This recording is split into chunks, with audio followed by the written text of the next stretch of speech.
ಮಾನ್ಯ ಮಹಾಜನರು ಇವರ ಈ ಸ್ವಾಗತ ಬೆಳವಣಿಗೆಯನ್ನು ಅತಿ ಚಂದವಾದ ರೀತಿಯಲ್ಲಿ ಈ ನಿಗದಿಯ ಮತ್ತು ಸಂಸ್ಥೆಗಳ ಪರವಾಗಿ ಹೃತ್ಪೂರ್ವಕವಾದ ಕೃತಜ್ಞತೆಯನ್ನು ನಾನು ಸಲ್ಲಿಸುತ್ತೇನೆ.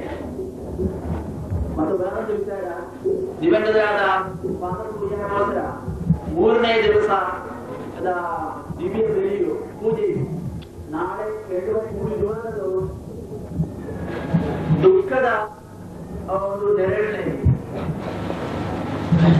ನನ್ನನ್ನು ಕುರಿತು ಹೇಳುವುದಾದರೆ ವೈಯಕ್ತಿಕವಾಗಿ ಹೇಳಬಾರದೇನೋ, ಅದು ಒಂದು ಸ್ವಲ್ಪ ಹೆಚ್ಚು.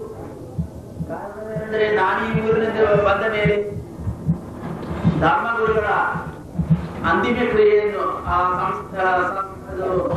ಸಂಸ್ಕಾರವನ್ನು ನೋಡುವಂಥದ್ದು 3ನೇ ಸರಿ 36 ಹೋದ್ರು ನಾನಿದ್ದೆ. ಫಾದರ್ ಕೋಸಿಯವರು 53ನೇ ಇದ್ದಿದ್ದೇನೆ, ತೀರಿ ಹೋದರು ನಾನಿದ್ದೆ ಮತ್ತು ಈಗಲೂ ನಾನಿದ್ದೇನೆ. ಇದು ನನ್ನ ಭಾಗ್ಯವೋ ದೌರ್ಭಾಗ್ಯವೋ ನನಗೆ ಗೊತ್ತಾಗುತ್ತಿದೆ. ಫಾದರ್ ಕುರಿಯಾಕೋಸರನ್ನು ಹೇಳುವುದಾದರೆ ಅವರು ನನ್ನ ತಾಯಿಯ ಕುಟುಂಬದವರು. ನಾನು ಇಲ್ಲಿ ಬರಲಿಕ್ಕೆ ಮುಖ್ಯ ಕಾರಣ ಅವರೇ. ನಾನಿಲ್ಲಿ ಧರ್ಮಗುರುಗಳಾಗಿ ಬರಲಿಕ್ಕೆ ಅವರು ನಾನು ಚಿಕ್ಕವನಾಗಿರುವಾಗ ನನ್ನ ಮನೆಯಲ್ಲಿ ಬಂದುಕೊಂಡು ತಂದೆಯವರ ಎಲ್ಲ ಕೇಳಿಕೊಂಡು ನನ್ನನ್ನು ಇಲ್ಲಿ ಕರೆಕೊಂಡು ಬಂದರು. ಅವರು ಇಲ್ಲಿ ಬಂದದು 26ನೇ ಇಸವಿಯಲ್ಲಿ ಬ್ರದರ್ ಆಗಿ ಬಂದರು. 28ನೇ ಇಸವಿಯಲ್ಲಿ ಅವರು ಧರ್ಮಗುರುಗಳಾದರು.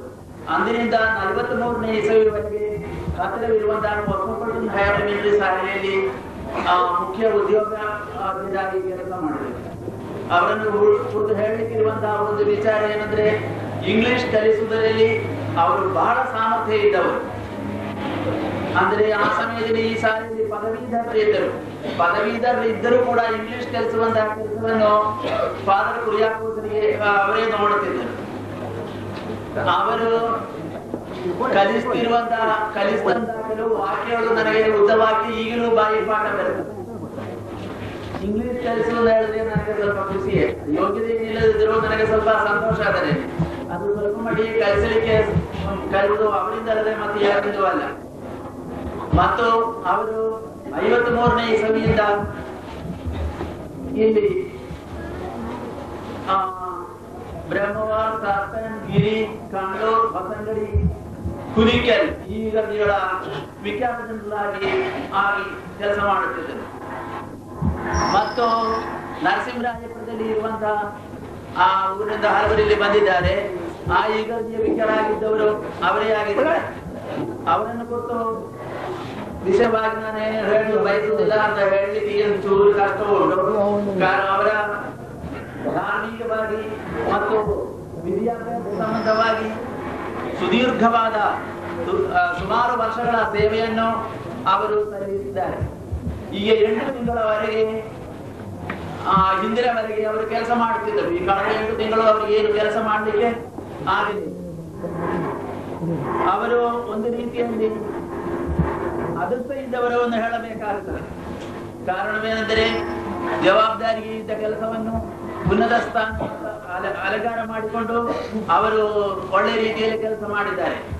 ಅವರ ಜೀವಮಾನ ತುಂಬಾ ಧನ್ಯವಾಗಿತ್ತು ಮತ್ತು ಸಂಪೂರ್ಣವಾಗಿತ್ತು. ಸರಳ ಜೀವನ ಸ್ವಭಾವ ಇದ್ದವರು. ಆಧ್ಯಾತ್ಮಿಕ ಕೆಲಸಗಳನ್ನು ಮಾಡುವುದರಲ್ಲಿ ಅವರು ತುಂಬಾ ಉತ್ಸಾಹವನ್ನು ತೋರಿಸುತ್ತಿದ್ದರು ಮತ್ತು ವಿನಯ ಅವರಲ್ಲಿ ತುಂಬಾ ಇತ್ತು. ಮತ್ತು ಯಾರಿಗೂ ಏನೊಂದು ಉಪದ್ರವ ಅವರಿಂದ ಏನೂ ಆಗಲಿಲ್ಲ. ಈಗ ಈ ಸಮಯದಲ್ಲಿ ಏನು ಹೆಚ್ಚು ಹೇಳಲಿಕ್ಕೆ ನಾನು ಬಯಸುವುದಿಲ್ಲ. ಮೇಲಿನ ಶಾಶ್ವತ ಭವನಗಳಲ್ಲಿ ದೇವರು ಅವರನ್ನು ಸೇರಿಸಿಕೊಳ್ಳಲಿ. ನಮ್ಮ ಪ್ರಾರ್ಥನೆಯು ಮತ್ತು ಅದಕ್ಕೆ ಸಹಾಯ ಮಾಡಲಿ. ಬೇರೊಂದು ಒಳ್ಳೆ ಸಂಜೆ ಹೇಳಲಿಕ್ಕಿರುವುದೇನೆಂದರೆ, ಅವರು ಕಾಯಿಲೆಯಲ್ಲಿ ಇದ್ದಾಗ ಅವರ ಪೈಕಿಯವರು ಅವರನ್ನು ಅತೀ ಒಳ್ಳೆ ರೀತಿಯಲ್ಲಿ ನೋಡ್ತಿದ್ದರು. ಈ ಎಲ್ಲ ರೀತಿಯಲ್ಲಿಯೂ ಅವರು ಒಂದು ರೀತಿಯಲ್ಲಿ ಭಾಗ್ಯಶಾಲಿಗಳಾಗಿದ್ದರು. ಅವರಿಗೋಸ್ಕರ ಪ್ರಾರ್ಥನೆ ಮಾಡುವ, ಅವರು ತೋರಿಸಿಕೊಟ್ಟ, ಅವರು ಮತ್ತು ಅವರ ಹಿರಿಯರು ತೋರಿಸಿಕೊಟ್ಟಂತಹ ದಾರಿಯಲ್ಲಿ ನಮಗೆ ಮುನ್ನೇರುವ ಇಷ್ಟ ಹೇಳಿಕೊಂಡು ನನ್ನ ಮಾತನ್ನು ಮುಗಿಸ್ತೇವೆ.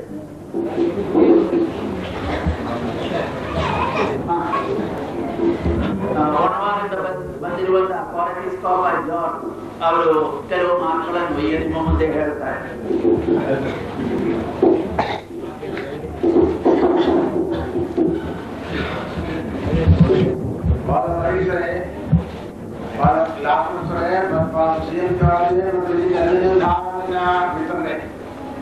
ಇವತ್ತಿನ ದಿವಸ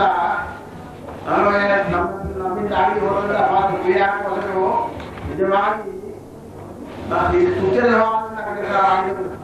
ಅವರು ನಮ್ಮಿಂದ